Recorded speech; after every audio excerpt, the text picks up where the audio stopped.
100% transfer of technology. और देखिए Russia कह रहा है आप बनाओ, हम आपको बनाना बताएंगे, सिखाएंगे, और एक बार आप बना लोगे ना फिर आप बेच भी देना। इससे बढ़िया और क्या हो सकता है? किसी को जाके आप कहीं पे किसी का इलाका तो बर्बाद नहीं कर सकते, वो तो खुद को बर्बादी से बचाने का है। ट्रम्प इसमें भी दुखी है, ये प्रॉब्लम है।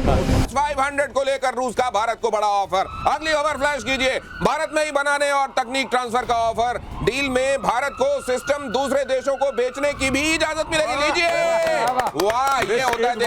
देखिए ये किसी देश के मादे का बढ़ना बताता है। आप बताइए सर। नहीं, ये यारी दोस्ती भी है। आप ये देखिए, मैं आपको बताता हूं, आपने S-400 लिया, अमेरिका के प्रेशर के बावजूद लिया, काटसा की जो तलवार आपके सर पे टंग रही थी उसके बावजूद लिया, और अब S-500 इससे बेहतर प्लेटफॉर्म नहीं है।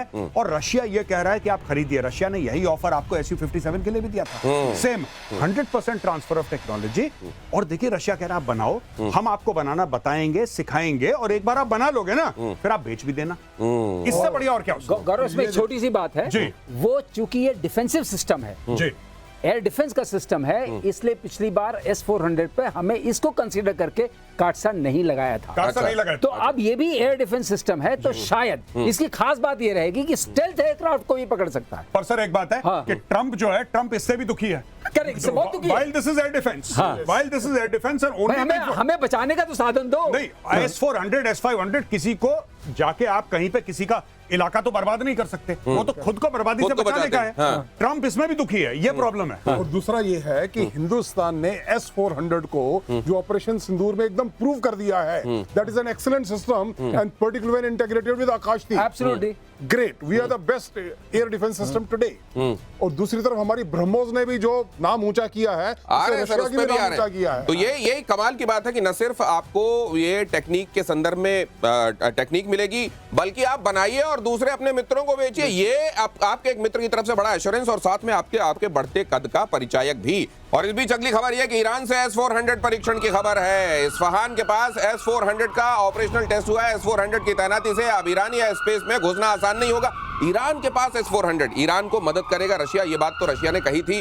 S-400 आ गया क्या वहां काम करना शुरू हो गया? S-400 के बारे में कहा जा रहा है कि वहां इस्फहान के पास इसकी टेस्टिंग हो गई। तो S-400 को लेकर एक जो पहलू आपने भारत के संदर्भ में जाना, अब जरा ये भी देख लीजिए। ईरान के पास S-400 आ गया है। इजराइल ईरान वाले सिनेरियो में और ओवरऑल ईरान को देखते हुए, उसकी सामरिक क्षमताओं को देखते हुए अब क्या तब्दीली होगी मेजर गौरव? देखिए सबसे बड़ी बात यह है, पिछला जब ऑपरेशन मिडनाइट हैमर हुआ था या राइजिंग लायन हुआ था जो कि इजराइल ने लॉन्च करा था, हमने एक बात देखी और यह बात सर ने बखूबी बताई थी और कई बार नहीं दसियों बार बताई थी कि साहब इजरायली एयरफोर्स तेहरान के आसमान पे नाच रही थी, रिफ्यूलिंग कर रही थी, और इनकी एयरफोर्स यानी कि ईरान की एयरफोर्स जमीन पे बैठी थी। हमें उस वक्त पता ही नहीं लगा कि ईरान के पास एयरफोर्स है भी कि नहीं, कोई एयर डिफेंस सिस्टम है भी कि नहीं। लेकिन आज की तारीख में हम ये देख रहे हैं कि इस्फहान के पास, इस्फहान वही जगह है जहां पे अमेरिकन ने अटैक करा था, ये वही जगह है जहां पे टमाहोक क्रूज मिसाइल्स मारी थी। तो अब आप देख लीजिए, अगर वहां पे S-400 सिस्टम लग गया, उसके बाद क्या इजराइल उतनी खूबी से उतने खुलेआम अटैक कर पाएगा? बिकॉज S-400 के पास वो क्षमता है कि इनके जितने भी जनरेशन के फाइटर्स हैं, ये सबको बोलेंगे भाई साहब ऊपर से जरा नीचे आ जाओ। अच्छा S-400 इतना काबिल है। Then they will think 10 times before entering Iranian airspace। लेकिन वही बात है जो आपने पहले पूछा कि बॉस आया कहां से? ये बीच में जो कई बार एयरप्लेन्स निकलते हैं और कहते हैं कि ईरान के पास जाने के बाद उनका पता नहीं चलता है कहां उतरे। कहा जा रहा है कि उनकी लोकेशन कुछ और होती है जहां जाकर लैंड होना होता है और अचानक वो ईरान में टच डाउन कर जाता है। क्योंकि अगर इनके पास अगर आज से 2 महीना पहले S-400 होता तो प्लेन गिराते। इनके पास नहीं था। और अगर होता तो इस्फहान के पास होता, अगर होता तो फोर्डो के पास होता, क्योंकि नेचुरली उनको डिफेंड करना है। अब ये कह रहे हैं कि टेस्ट हो गया है, अब ये कह रहे हैं हमारे पास आ गया है, तो ये देखना है कि भाई दिया किसने। तो देने वाला तो एक ही है, देने वाला एक ही। लेकिन एक बात और है, जहां पर ये कहा जा रहा था, मेदवेदेव तो ये कह रहे थे कि परमाणु हथियार तक हम देने के बारे में सोच रहे हैं ईरान को। उसमें S-400 मतलब कम से कम वो बात की गई, ये तो आया।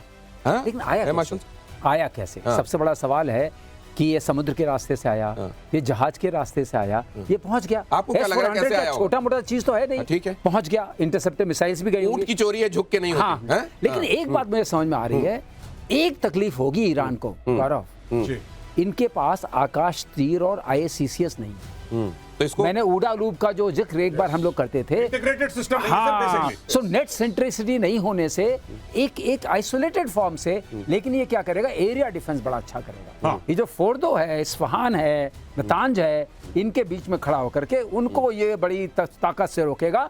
और खास तौर से अगर आप कोई बैलिस्टिक मिसाइल लेके आएंगे या उस GBU 57 लेके अगर B-2 लेके आ गए, वो बहुत बड़ा जहाज है।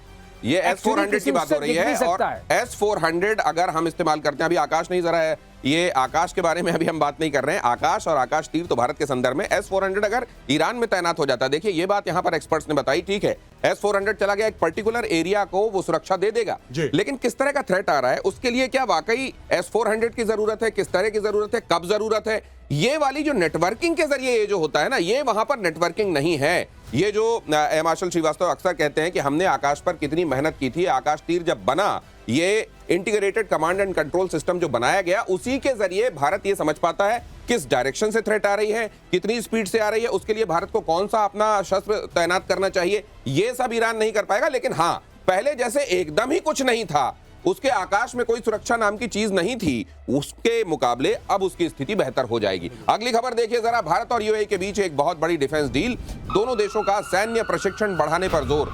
यूएई ने मेक इन इंडिया और हथियार खरीदने के संदर्भ में ये बात कही है, अपना इंटेंट जाहिर किया है। आकाश, ब्रह्मोस मिसाइल और तेजस की डिमांड भारत के संदर्भ में ये कमाल है कि भारत ने ये न सिर्फ अपना दुनिया भर में लोहा मनवाया है, बल्कि उसके हथियारों की अब दुनिया भर में मांग देखिए। और इसीलिए मेजर गौरव आर्य कहते हैं कि आपको ऑपरेशन सिंदूर रोकना नहीं चाहिए। अपने यहाँ आप अपनी फायरिंग रेंज में जो प्रैक्टिसेस करते हैं वो बंद कर दीजिए। अब वहां पर आपको पाकिस्तान मिला हुआ है, पाकिस्तान में पूरे हथियारों की आप क्षमताओं का प्रदर्शन कीजिए और वर्ल्ड ओवर आपका मार्केट खुला हुआ है। आपको भगवान ने एक चांदमारी दी है टुवर्ड्स योर वेस्ट, आप चांदमारी का इस्तेमाल करें। खैर, coming back to a very very important point जो आप बात करते हैं ना, कि देखिए कि अब डिमांड हो रही है आकाश की, अब डिमांड हो रही है पिनाका की, अब डिमांड हो रही है ब्रह्मोस की। क्यों? पहले इतनी डिमांड नहीं थी, डिमांड पहले भी थी लेकिन इतनी ज्यादा नहीं थी। अब आपने उसको फंक्शनल करके दिखा दिया है, अब आपने दुनिया को दिखा दिया है कि साहब इस तरीके से इस्तेमाल होता है, इतना सक्षम। और आपने एक और चीज दिखा दी है जिसके बारे में चाइना खुश नहीं है। आपने ये दिखा दिया है कि जो आपकी मिसाइल्स हैं उसको चाइना का एयर डिफेंस सिस्टम नहीं रोक सकता, और आपने ये भी दिखा दिया है कि जो चाइना की मिसाइल्स हैं उसको आपका एयर डिफेंस सिस्टम रोक सकता है। एक चीज हुई गौरव जी, एक लड़ाई हुई, ऑपरेशन सिंदूर ने ये काम किया कि हमें बड़े बड़े दुश्मन दे दिए जी, हल्के फुल्के नहीं, बड़े बड़े। लेकिन ये जो तेजस जा रहा है उसमें ट्रम्प जी भी बड़े खुश हो गए डील में। पूछिए क्यों? क्योंकि इंजन तो उनका लगेगा ना, वो कहेंगे लीजिए कुछ नहीं तो कम से कम इंजन तो बेच रहा हूँ। तो ये जो है डील के मामले में, इसमें ट्रम्प शायद सोचेंगे ठीक ही है, जाने दो इसको, माल हमारा भी इंजन बिकेगा। मुझको लगता है अब ट्रम्प जी की जो हालत है, ट्रम्प साहब के पास मान लीजिए उनका कोई केक भी लाया जाता होगा ना, तो उसमें डील लिख के लाया जाता है। उनको सब जगह बस डील की ही भाषा और डील के ही संदर्भ में चीजें समझ में आती होंगी। अगली खबर ये देख लीजिए कि तेजस की मारक क्षमता और खतरनाक बनाने की तैयारी हो रही है। हिंदुस्तान एरोनॉटिक्स लिमिटेड को थोड़ा मुश्किल हो जाता है, कई बार जुबान फंसती है। फेडेक के लिए मंजूरी मिली, full authority digital engine control को उड़ान परीक्षण की मंजूरी मिली। अब ये फेडेक क्या है, इससे क्या फर्क पड़ेगा, इससे तेजस और कैसे ज्यादा मारक क्षमता वाला हो जाएगा? एयर मार्शल श्रीवास्तव, देखिए ऐसा है, फेडेक का आपने फुल फॉर्म बता दिया, full authority digital engine control. Full authority digital engine control. अभी हिंदुस्तान एरोनॉटिक्स लिमिटेड ही क्या कम था? जी, अच्छा, फुल अथॉरिटी हो गया कि इंजन को कंट्रोल करने के लिए हम डिजिटली पूरी अथॉरिटी देते हैं। अच्छा, सारे इनपुट्स जो जाएंगे, ये फ्लाई बाय वायर जहाज हैं। इसका मतलब जब आप कॉकपिट में आगे पीछे करते हैं जॉयस्टिक को, तो आपका इनपुट जाता है इलेक्ट्रिकल इनपुट। वो इलेक्ट्रिकल इनपुट 6 रास्तों से जाता है, वहां पहुंचेगा। तो डिजिटल कंट्रोल से ये होता है प्रोफाइल फ्लाइंग होती है। अच्छा, प्रोफाइल फ्लाइंग का मतलब ये होता है कि जहाज जो है अपना जो उसका अनस्टेबल प्रोफाइल है, और जितना उसको एंगल ऑफ अटैक लेना है, जितना उसको जी टर्न करना है, उसके बियॉन्ड वो नहीं जाता है। तो there is no chance that the aircraft will stall और फॉल। तो इंजन हमेशा उतनी सप्लाई उसको मिलती रहेगी फ्यूल की जितनी चाहिए, उसकी स्पीड उतनी रहेगी जितनी आपको चाहिए। तो एक तरीके से engine completely is in sync with your profile, जो फ्लाइंग प्रोफाइल आपकी है। अगर वो आपका सिंक में रहता है तो जहाज बहुत अच्छा परफॉर्म करता है, जो बात कही जा रही है। नहीं, लेकिन इसमें इसको लेके खासतौर से मैं, क्योंकि आप लोग आर्मी वॉर वेटरन्स हैं।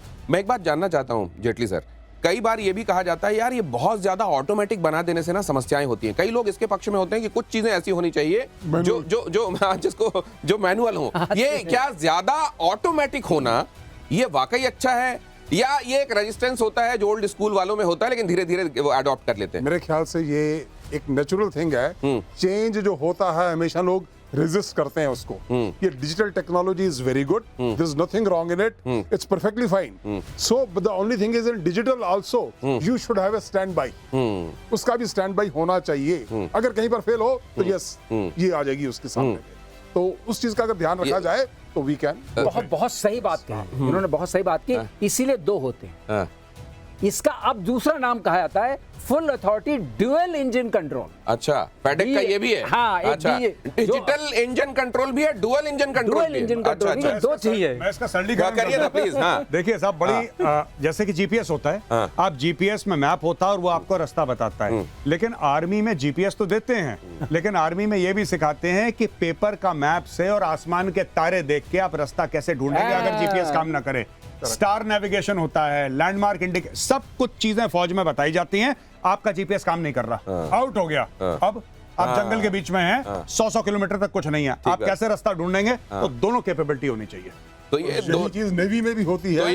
यहाँ तो कुछ भी दिखाई देता है, नेवी में तो खुला समुद्र होता है। तो फाइनली अगर जीपीएस डाउन हो जाए तो तारों को देखकर ही यू नेविगेट। इसीलिए ध्रुव तारे की उसमें बड़ी जरूरत होती है। और अगली खबर देखिए, देसी हथियारों का प्रोडक्शन और तेज करने वाला है हिंदुस्तान। क्या बात है, क्या बात है। हिंदुस्तान एरोनॉटिक्स लिमिटेड ने कहा तेजस MK2 एमका का उत्पादन बढ़ाएंगे, मल्टी रोल हेलीकॉप्टर का भी प्रोडक्शन बढ़ेगा। क्या बात है सर, ये तो ऐसा लग रहा है जैसे अचानक कहीं कोई बैलगाड़ी में चलते चलते सुपर फास्ट रॉकेट में सवार हो गया। आपके शब्दों में जितना सताओगे उतने कदम आगे बढ़ाएंगे। क्या बात है, क्या बात। तुम हमें और सताओ, हम और आगे बढ़ेंगे। 1998 के बाद भी यही हुआ था। आपने हमें सताया, ब्रह्मोस बना, IGDM, सारे जो ये प्रोग्राम्स हमारे आए और जो उन्नत हुए वो सारे उसी से निकले हुए हैं। तो अब मुझे लगता है अनदर क्वांटम जंप होगा। आपकी जो इंडिजिनस कैपेसिटी है, और जहां तक एमका का सवाल है, मैं कई बार आपके चैनल पर आपके माध्यम से कह चुका हूं, ना तो मैं स्टेल्थ एयरक्राफ्ट Su-57 लेने के फेवर में हूं, ना F-35 के। F-35 का तो पूर्ण प्रदर्शन हो गया है। आज कैलिफोर्निया में भी एक क्रैश हुआ है, आपको शायद सुना होगा आपने। और वो क्रैश क्यों हुआ? ये ऐसा जहाज है कि उसको लेकर के, जैसे कि आपने एक हाथी पाल लिया, उसको खिलाने के लिए आपको अमेरिका से पूछना पड़ेगा कि क्या दाना खिलाएं, क्योंकि उसमें जो भी है वो सारा का सारा लॉकहीड मार्टिन डेटा चला जाता है। और ये जहाज ऐसा है कि अगर इसमें वो चीजें नहीं हुई तो सेल्फ ग्राउंड कर लेता है, जो आपने त्रिवेंद्र में देखा, सेल्फ ग्राउंड कर देगा। अब कोई उसको अपग्राउंड नहीं कर सकता। सॉफ्टवेयर से होता है। इतना सॉफ्टवेयर कंट्रोल एयरक्राफ्ट आपको चाहिए। अभी हम बात कर रहे थे कि आपके हाथ में कुछ भी नहीं, तारे हैं और न कैंपस है, आप चलेंगे कैसे? तो ये वाली स्थिति नहीं है। हमें यही चाहिए, Mark 2 चाहिए, हमें एमका चाहिए, और एमका में स्टेल्थ काफी है। और आपने देखा जो लोग स्टेल्थ हैं उनका क्या हाल हो रहा है। B1 भी, B2 भी भटका हुआ नजर आया था गुआम आइलैंड को वगैरह के आसपास कहीं। ये सुनने में बातें नहीं है। F-35 का तो वैसे जितना इसका भौकाल बनाया गया था, वो भौकाल अपने आप उसका एक तरीके से झाग उसका बैठता चला जा रहा है। सवाल ये भी है कि अमेरिका इसको किस तरीके से ले रहा होगा, अमेरिका इसको लेकर क्या कर। अमेरिका का हाल, कई लोग ऐसा कहते हैं जैसे लड़की तो विदा हो गई, अब मायके से चली गई ससुराल, लेकिन उधर मायके वाले फोन में सुबह दोपहर शाम संपर्क में है। इधर बड़ी दिक्कत हो रही है कि भाई साहब आप ये बताइए कि चलेगा कैसे अगर यहाँ पे आप ये वाली जो स्थिति है, ये टेक्नोलॉजी के मामले में कहीं, मैं हालांकि इससे इत्तेफाक नहीं रखता, कम्युनिकेशन की दुनिया है, सबको टच में रहना चाहिए। अगली खबर देखिए, दुनिया में बजा ब्रह्मोस मिसाइल का डंका। ब्रह्मोस पर एक्सपर्ट का बहुत बड़ा दावा। ब्रह्मोस का सक्सेस रेट 95% से ज्यादा। ब्रह्मोस में चीनी HQ-9 को धूल चटाने की क्षमता, ये तो हमने दिखाई दिया है सर। जी। इसीलिए इसी शो में सर ने मजाक में HQ-9 को हेडक्वार्टर 9 बोल दिया था। ऐसी हंसी मजाक में एयर मार्शल श्रीवास्तव सर ने इसको हेडक्वार्टर 9 बोल दिया था। तो वो आप ये कहना चाह रहे हैं, वो जो कहा जाता है बॉम्बार्ड द हेडक्वार्टर, बिल्कुल। तो ये नहीं, बिल्कुल आप देखिए ना, इसको चकमा दिया है ब्रह्मोस ने। और अब ब्रह्मोस का जो नेक्स्ट जनरेशन बन रहा है, मैं ये भी आपको बता दूं, वो ये ब्रह्मोस जो करंट ब्रह्मोस है, that is not hypersonic, that is 3.5 times the speed of sound. जो अब न्यू जनरेशन ब्रह्मोस बन रहा है, ओ माय गॉड, उसका रेंज, उसका वेट कम है, उसकी लिथैलिटी ज्यादा है, वो बिल्कुल इस ब्रह्मोस से 3 गुना ज्यादा और बेहतर है, और वो बन रहा है। और क्या ये HQ9 ये तो वैसे ही, और वो यूपी में बनेगा, और वो यूपी में बनेगा। क्या बात है। क्या जेटली साहब कितने खुश हो रहे हैं? हाँ, और ये इसमें एक सर, चीज इसका मतलब बहुत ज्यादा खतरनाक होगा, बहुत ज्यादा खतरनाक होगा अगर यूपी में बनेगा। नहीं, एक और बात बताते हैं, उससे बड़ी अच्छी चीज है, वो कार्बन कंपोजिट से बन रहा है। तो जो छोटा मोटा रडार को दिखता तो वो भी नहीं दिखेगा।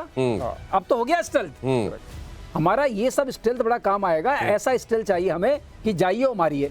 हमें क्या करना, बहुत बड़ा जहाज लेके जाना, फिर उसको बचाना, फिर एस्कॉर्ट लेके जाना, लॉयल विंगमैन लेके जाना, इतने सारा इतना झमेला नहीं। एक भेजो, दिखे नहीं, मारे, काम चले आएगा। हाँ, ये यहीं बैठे बैठे जब मार के काम चल सकता है तो अपने फाइटर जेट भेज के, और वो छुपा रहे, स्टेल्थ रहे, वगैरह वगैरह करके क्यों इतना सब करना। ये वैसे मुझको एक बात याद आती है, किसी ने ये कहा, एक बगुला बैठा हुआ था, वो मछली पकड़ने वाला था। किसी ने कहा कि देखो आज मैं तुमको ये बताऊंगा कि बगुले को कैसे पकड़ना है। उन्होंने कहा कैसे? बोले जब बगुला पूरे ध्यान से मछली पकड़ने के लिए बैठा हो, तभी उसके सिर पे जाके एक मोमबत्ती रख दो, जैसे जैसे मोम पिघलेगी उसकी आंखों में आएगी, वही वक्त है कि जाके उसकी गर्दन दबोच लो। बोले साहब जब मोमबत्ती पकड़ने रखने गया था तभी क्यों ना गर्दन दबोच लूं? उन्होंने कहा फिर काम क्या हुआ?